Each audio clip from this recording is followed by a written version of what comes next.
So I was diagnosed when I was 24. I was living out in California at the time and came back here to Fort Worth for my brother's graduation. I was sick, had a sinus infection, ended up leaving his graduation and went back and ended up in the emergency room. The doctor came in and said, "You have type 1. No big surprise for me because it's in my family. My mom's brother was type 1 since he was 2 or 3. I then spent 5 days in the ICU. The scariest thing for me was my vision started shrinking down. I couldn't see people's faces until they were right up close. 4 o'clock in the morning that night after being on IV insulin, the nurse was like, "Oh, wow, you're finally under 600. That got me asking questions, and I had been 1,290 when I walked into the ER, which is a big shock to most of the doctors that I talk to because they say most people at that level are already in a coma.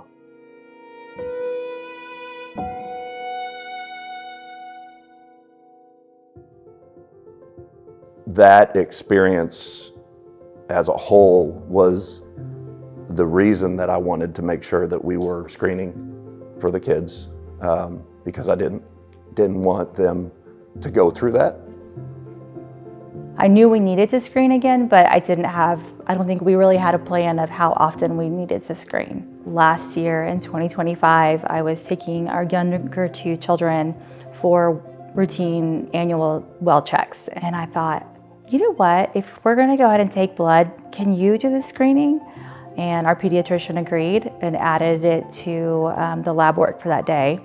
Tyler's blood work had come back. Something said positive. I had no idea what it meant, and so I immediately called Chris at home and I said, "I need you to log into the portal right now. What does this mean?" And he's like, "Well, he has the antibodies." That was a really hard thing for me to accept, and I think I had to grieve a little bit. We waited until we could get the doctor's appointment scheduled and had a timeline and had something to tell Tyler before we told him.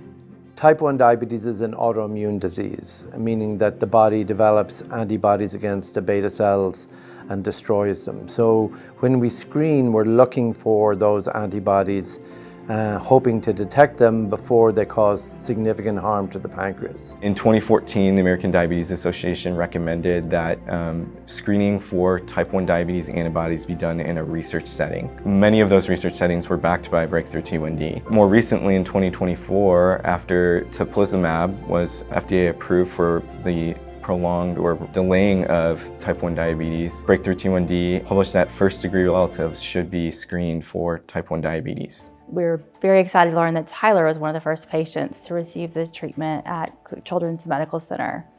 I think the first couple of days were the scariest of knowing that there could be some reactions and this was going to impact his immune system. Checking every day to make sure the white blood cell counts were high enough for him to continue with the treatment. We had hyped it up to be this really great opportunity that we are giving him more time to learn about the diagnosis. My understanding of what T-cell does for me is that it prolonged the life of my pancreas. The first day I was there, I had to get a PICC line in my arm because, well, the other option of the PICC line was getting an IV every single day. Doing that for 14 days straight is not a good idea. It was in the same wing of the hospital where they usually do things like chemotherapy and other infusions, so it was weird being in the headspace of, this is in that same world. He seemed to be taking it very well, and at some points he was even directing the nurses saying, "I know what's next, you put this here." He was very brave. Breakthrough T1D has been a part of the development of TZIELD, the research around screening, and a lot of the efforts that led up to the decision we made and the path we chose for Tyler. Had I not been as involved with the board at the time, I wouldn't have been as well informed with what's out there. I think this is a great opportunity to tell that story so the other families know that screening is the first step, and then lean on your doctors to understand what's next, what options exist, and what's right for them. It's because of past support that we are here today. Your gift of any amount can make a life-changing difference and give another family the gift of time. Thank you so much for your support. Let's go and cure type 1 diabetes. Thank you for your continued support of Breakthrough T1D. Thank you. Thank you.